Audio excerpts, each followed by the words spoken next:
My name is Rebecca Carter. I'm a general now. But for most of my life, I wasn't seen as anything special. Not even by my own family. Especially not by my sister, Charlotte.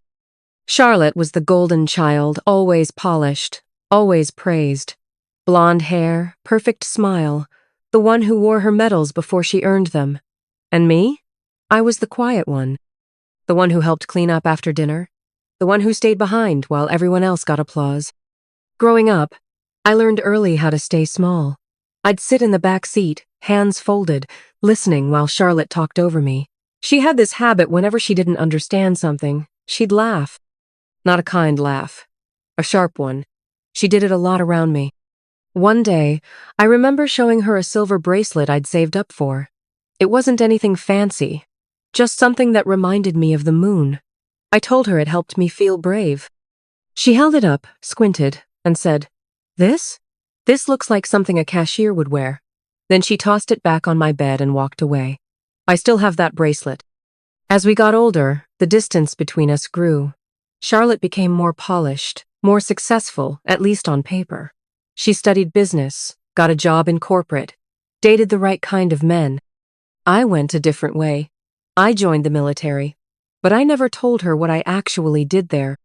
At family events, she'd lean in with that same smirk and ask, "So, you still just a clerk? Filing papers somewhere?" I'd smile politely, nod, and let it slide. Because what she didn't know, what none of them knew, was that I wasn't just anything. I was working quietly behind the scenes, rising through the ranks, learning to lead not with volume but with focus. I learned how to command operations, how to plan rescues, how to save lives without needing to shout about it. My office wasn't a filing cabinet. It was a war room. My team didn't carry pens. They carried courage. But still, to Charlotte, I was invisible. One Thanksgiving, a few years ago, she brought her fiancé to dinner.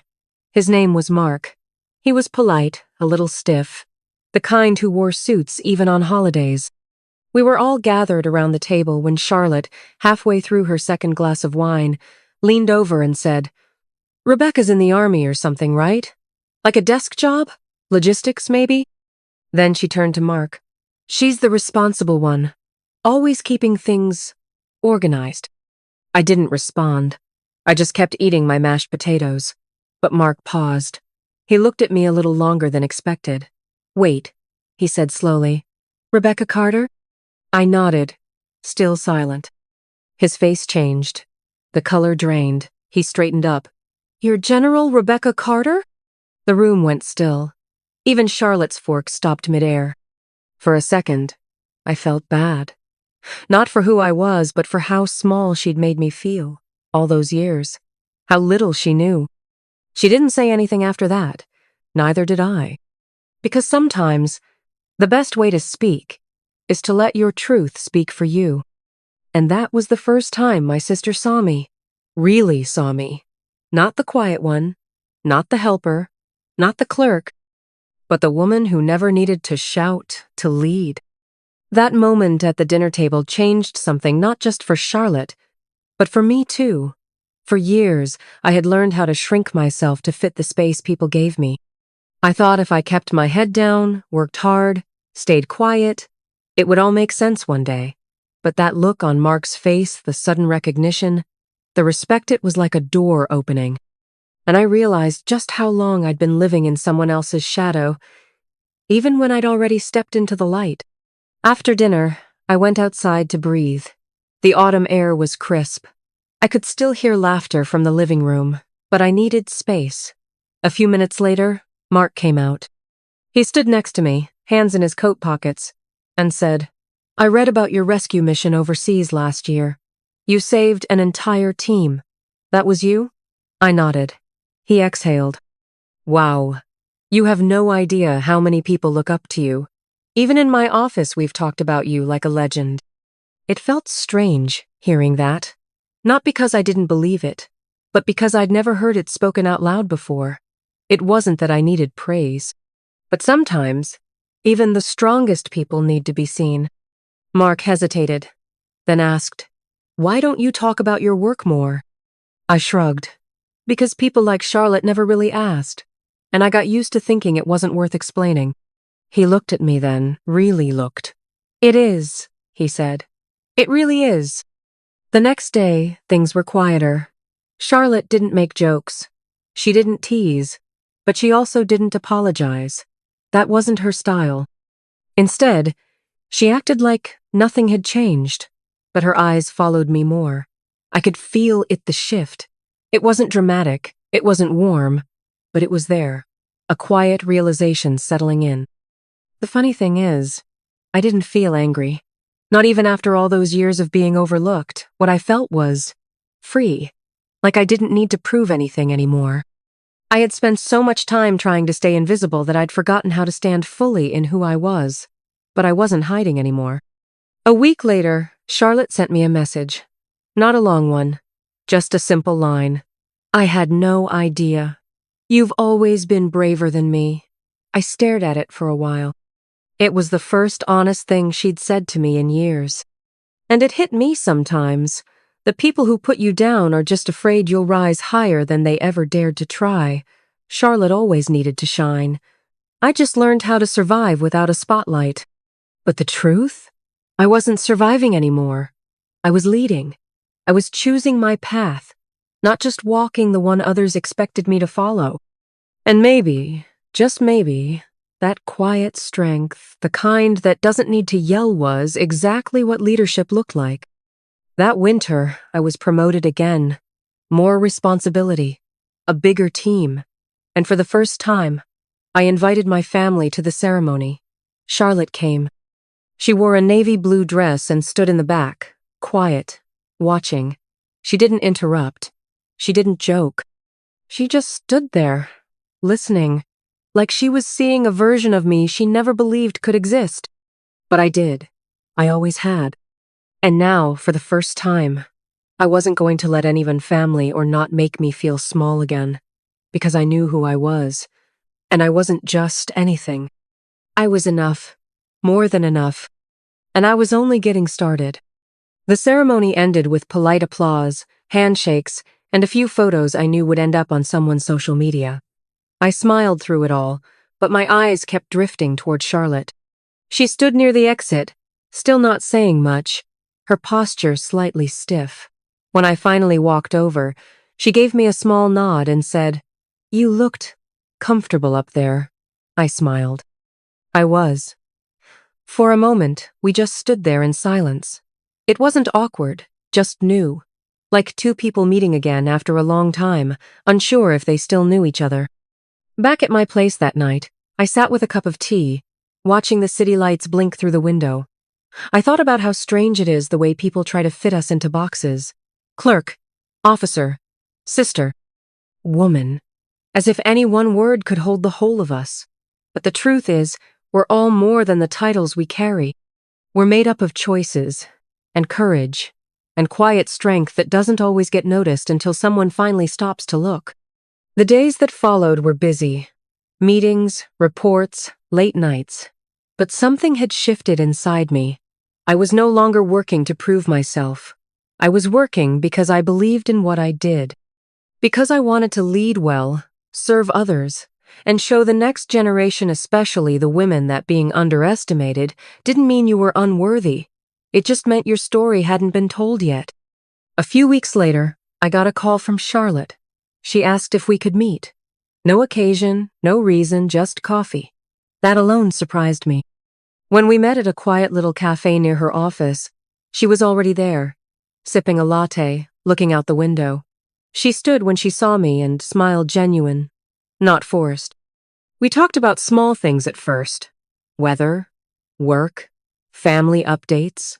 Then she leaned in and said, "I think I owe you an apology." I didn't say anything. I let her continue.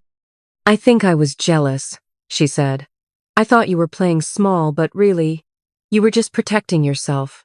And I didn't help. I made fun of you, because deep down, I was scared you might actually be everything I wasn't brave enough to be." I felt something soften in my chest, not because I needed her to say it, but because she finally did. "I don't hate my life," she added, "but I always thought I had to be loud to matter. Turns out, quiet can be powerful too. We sat there a while longer, sipping our drinks in peace. It wasn't a full repair. Not yet. But it was a start. An honest one. Later that week, Mark called me too. He said he'd been thinking about what happened at the dinner table, and how it made him realize he'd also judged people too quickly. "You made me rethink what leadership looks like," he said. "And I want to learn more if you're open to talking sometime." I agreed. Not because I needed to teach him a lesson, but because I believed in creating spaces where people could grow just like I had. The ripple effect of that one moment, that one truth revealed, began to spread. People at work asked more questions. Young recruits came to me, not just for orders, but for advice. I got invited to speak at schools, on panels, in rooms I used to think were too big for me. And each time, I stood tall, heart steady, voice clear. Not long after, I visited a high school where a young girl came up to me after a talk. She looked maybe 16, sharp eyes, nervous smile. She said, "My older brother says girls can't lead in the military, but now I've seen you, and I think maybe I can." That one sentence reminded me why I kept going. Because someone had to show them it was possible. Because strength doesn't always look like what we expect.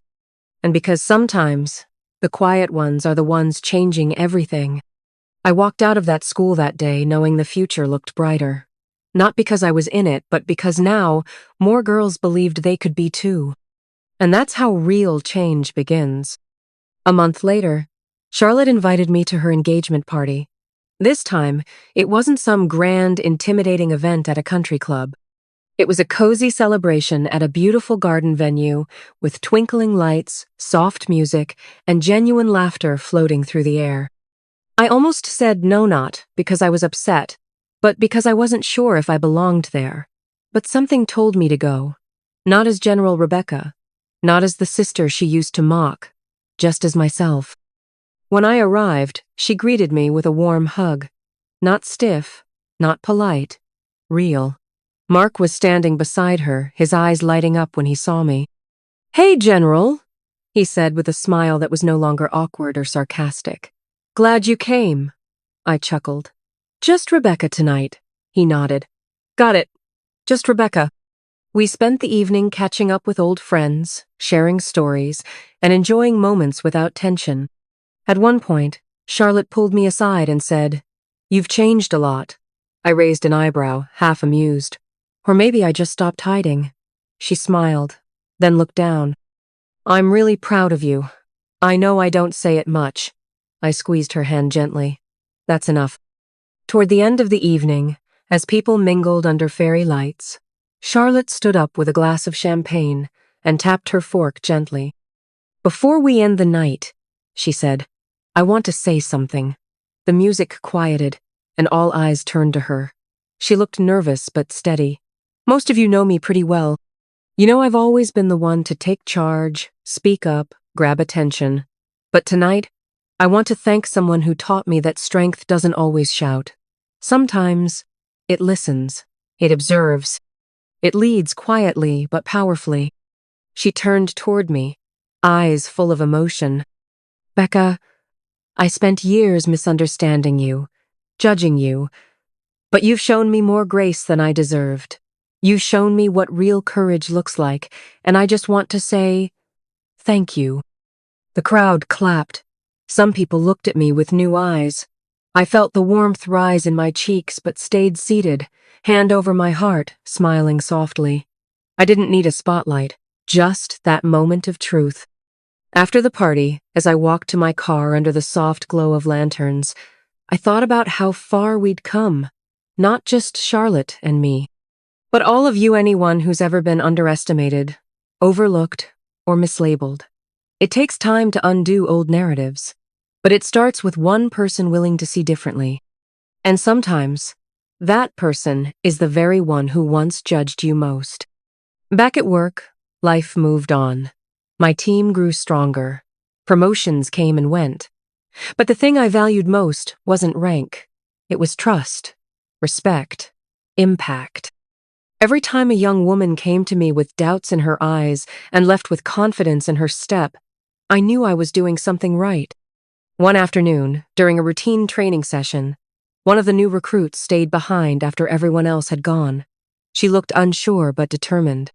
"Ma'am," she said quietly, "do you think someone like me could ever lead like you?" I looked her in the eyes and said, "You already are. You showed up. You stayed late. You asked the question. That's leadership." She smiled, and I knew she'd carry that moment with her. What I've learned is that leadership isn't about perfection. It's about presence. It's about showing up with honesty, making space for others, and never letting someone else's opinion define your worth. And in the end, that's what my story has always been about.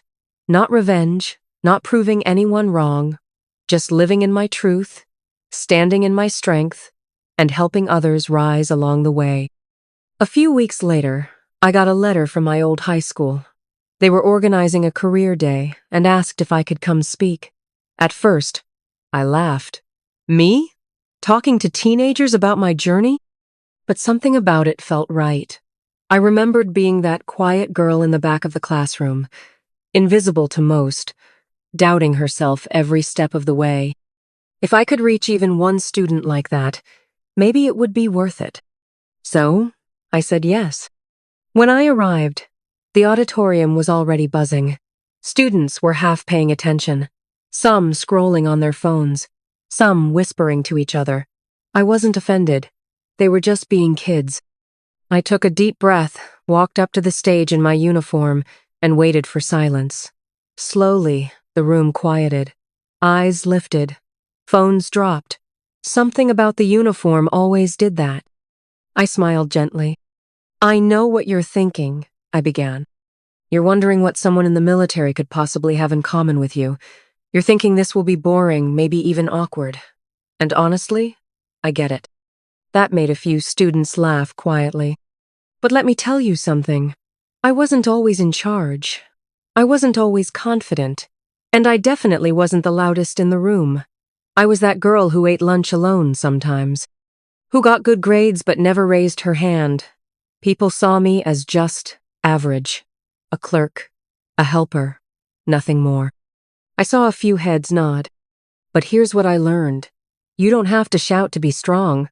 You don't have to be flashy to be powerful. You just have to keep showing up, even when no one sees you yet, even when they underestimate you.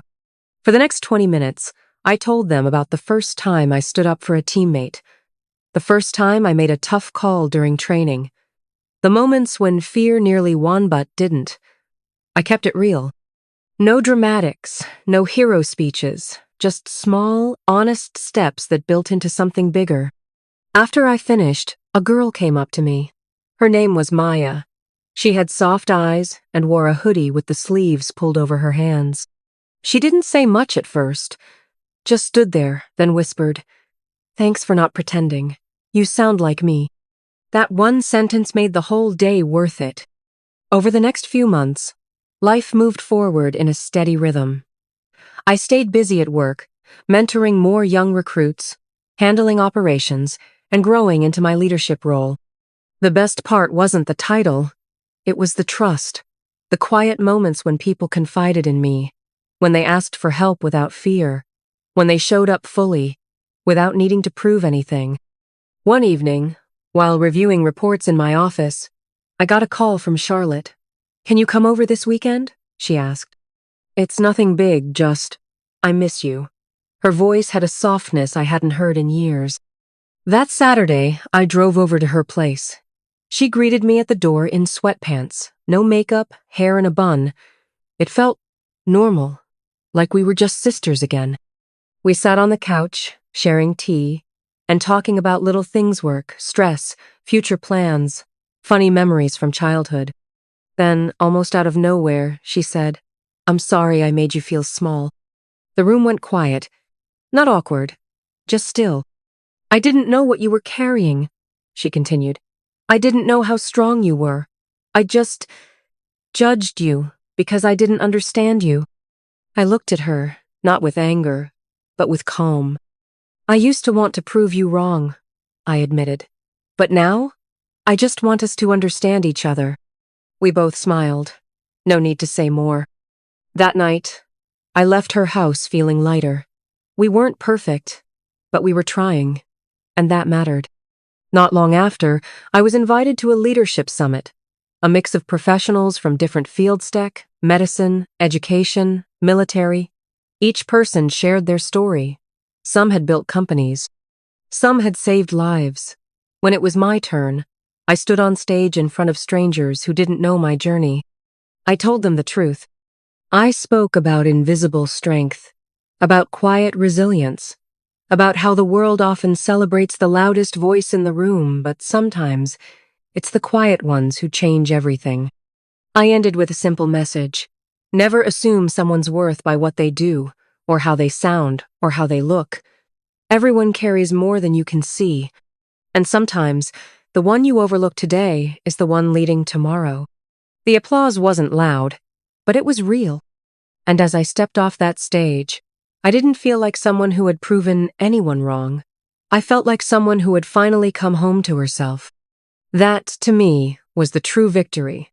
Not the rank, not the recognition, but the quiet knowing that I had lived honestly, led gently, and loved fiercely no matter what the world expected. A few weeks after the summit, I got an unexpected message. It was from Jordan, Charlotte's fiancé. He asked if I'd meet him for coffee. I was curious, but not concerned. He'd always been polite, but distant. Still, I agreed. We met at a small cafe downtown, tucked away from the usual crowd. He stood up when I arrived, a little nervous, fidgeting with his cup. After a few moments of small talk, he got to the point. "I owe you an apology," he said quietly, "for how I looked at you that night, for how I underestimated you." I didn't say anything. I let him continue. "You've done something remarkable," he added. "Not just the uniform or the rank, but the way you carry yourself. I've met a lot of leaders in business, but the kind of strength you show, it's different. It's calm, centered. You lead without showing off." That caught me off guard. He smiled a little and shook his head. Honestly, I was embarrassed. That night, when Charlotte mocked you, I didn't know how to react. But when I found out who you really were, I felt ashamed for not seeing it sooner. His honesty surprised me. But more than that, it moved me. Not because I needed his validation, but because I could see that he meant it. Growth looks like that, sometimes quiet, awkward, and real. We talked for a while, not just about me, but about life, work, and how relationships shift as people grow. He told me how Charlotte had changed, too. How she'd started being more thoughtful, more open. How she'd started listening more than talking. I nodded, grateful. Before we parted ways, he said, "You've changed more than one life, Rebecca. I just wanted you to know that." As I walked back to my car, I felt a quiet peace settle over me. Life has a way of circling back, not to test us, but to show us how far we've come. The following month, Charlotte invited me to her engagement party. This time, I didn't hesitate. I wanted to go not out of obligation, but out of love. When I arrived, she met me at the door with a hug, a real one. No tension, no show. The evening was warm and full of laughter. I spoke with her friends, who were kind and curious. Some of them had heard about me, others hadn't, but none of that mattered. We were just people, connecting, sharing stories. Later that night, Charlotte raised her glass and said something I didn't expect. There was a time I thought I had everything figured out, but life taught me that being loud isn't the same as being right, and that true strength doesn't always wear a crown, it sometimes wears a quiet smile. My sister, Rebecca, taught me that, and I'm so proud to have her here tonight. Everyone clapped. I didn't cry, but my heart softened. That night, we danced, just the two of us, like sisters again. In the weeks that followed, I kept showing up at work, leading, mentoring, growing. But something had shifted, not in my job, but in me. I no longer felt like I had to prove anything. I was no longer defined by my past, or by how others once saw me. Instead, I was grounded, certain, not because I was perfect, but because I had owned my journey. One morning, I got a letter from Mayatha girl from Career Day. She'd written to tell me that she'd signed up for leadership camp, that she believed she had something valuable to give. She ended the note with, "Thanks for seeing the me I didn't know was there." I smiled and tucked the letter into my drawer. Sometimes, we spend years thinking we're invisible, only to find out we were guiding lights all along for someone else, or even for ourselves. Life doesn't always reward the loudest, flashiest, or most celebrated. Sometimes, it rewards the quiet ones, the ones who keep going, the ones who lead with heart, the ones who choose compassion, even when they've been misunderstood. And if you're one of those quiet ones, don't ever doubt your power. Don't ever think you have to shout to be heard. The world may take its time to see you, but that doesn't mean your light isn't already shining. It just means your moment is still unfolding. And now that we've reached the end of this journey, let's take a moment to breathe and reflect. You've just listened to a story that began with something so small, a moment of dismissal, a casual insult, a joke that hit just a little too close to the heart. My sister, someone I grew up with, someone who should have known me better than anyone, looked me straight in the eyes and mocked me for being just a clerk. Just that, no more, no less. What she didn't know, and what she never bothered to ask, was what I had really built away from the spotlight. The quiet life I lived was anything but small. The uniform I wore, the lives I led, the responsibility I carried, it all lived in the background, tucked away under humility and purpose, because I never needed the spotlight to feel worthy. But that's the thing, isn't it? Sometimes the people who matter most fail to see our value not because it's not there, but because they're too busy seeing us through an outdated lens. In my sister's eyes, I was stuck in the past. I was still that kid she used to tease, still the younger sibling who followed her around. But life had changed, and I had grown. And then came that moment, the one where truth finally speaks louder than assumptions. Her fiancé looked at me, stunned. "Your General Rebecca?" In that instant, you could feel the entire room shift. Not because of the title, but because of the weight that came with it, the quiet power, the life lived behind it, the respect earned, not demanded. It wasn't revenge. It wasn't about making her feel small. It was about standing in my truth and letting it speak for itself. So, what can we take from all this? First, never let someone else's narrow view of you become your reality. People will underestimate you. People will laugh at you. Sometimes, they'll label you based on what they think they know, not who you really are. Let them. Just don't carry that label. Don't wear it like it's yours. Second, true worth doesn't need to scream to be heard. In a world obsessed with appearances and loud achievements, quiet strength often gets overlooked. But real, power-lasting power often moves in silence. It's found in early mornings, in resilience, in showing up for others without asking for praise. That kind of strength is unshakable. Third, family drama is messy. It stings the most when it comes from the people you love. And sometimes, it's not just about the words they say, but the years of not being seen, not being understood. But you can't force someone to see your growth. What you can do is keep growing anyway. And finally, you don't need to prove your worth to anyone. The right people will recognize it without explanation. The wrong people? Even if you handed them a list of your achievements, they still wouldn't get it. So live for something deeper. Let your integrity, your kindness, your consistency be your legacy, not someone else's approval. If you've made it to this point in the video, I want to thank you. Not just for watching, but for staying, for feeling, for reflecting. Maybe this story reminded you of your own experiences. Maybe someone once looked at you and said, "You're just, fill in the blank." And maybe that moment stuck with you longer than it should have. But here's what I hope you take away from this. You are never just anything. You are not your job title. You are not your past mistakes. You are not who others think you are.